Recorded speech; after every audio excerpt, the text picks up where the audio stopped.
எப்படியோ 4 அக்கா தங்கச்சியும் ஒன்று சேர்ந்துட்டாங்க அப்படின்னு திருப்தியோடு வந்து சாரதா இருந்தாலும் கூட வந்து பசுபதியும் ராகினியும் அந்த நிம்மதியை வந்து குலைக்கணும் அப்படிங்கிறதுக்காகவே அடுத்த நாள் வந்துடுறாங்க. வந்தது மட்டும் இல்லாமல் வந்து என்ன பண்ணுறாங்க, இப்போ வந்து சும்மா இருந்த காவேரியை சீண்டி வந்து இதுக்கப்புறம் இந்த வீட்டுடைய ராணியை வந்து என் பொண்ணு தான், அந்த வீட்டு அரண்மனையை வந்து எல்லாரும் சந்தோஷமாக இருப்பாங்க, நீ மட்டும் தான் நரகத்தில் இருக்க போகிற அப்படி இப்படின்னு பசுபதி ஓவராக பேசிகிட்டு இருக்கும் பொழுது என்னதான் சாரதா டபக்குன்னு வந்து அருவாளெல்லாம் நீட்டி மிரட்டி இந்த பக்கம் குமரன் கங்கா எல்லாருமே வந்து உனக்குலாம் வெக்கமா இல்லையா அப்படின்னு கேட்டாலும் கூட பசுபதி அதுக்கெலாம் வந்து கொஞ்சம் கூட பின்வாங்குற மாதிரி இல்லை.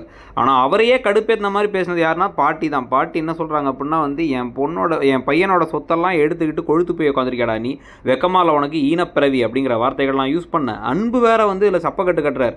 என்ன என் சம்மந்தி எப்படி பேசுகிறீங்க அப்படின்னா உங்கள் சம்மந்தி எங்கள் எல்லாத்தையும் பேசினாரே கேவலமா, அப்படிலாம் பேசாமல் பார்த்துட்டு தானே இருந்தீங்க அப்படின்னு கேட்கும் பொழுதே விஜய் வந்துடுறாரு. விஜயை பார்த்தா எல்லாரும் பயந்து நடுங்குறாங்க.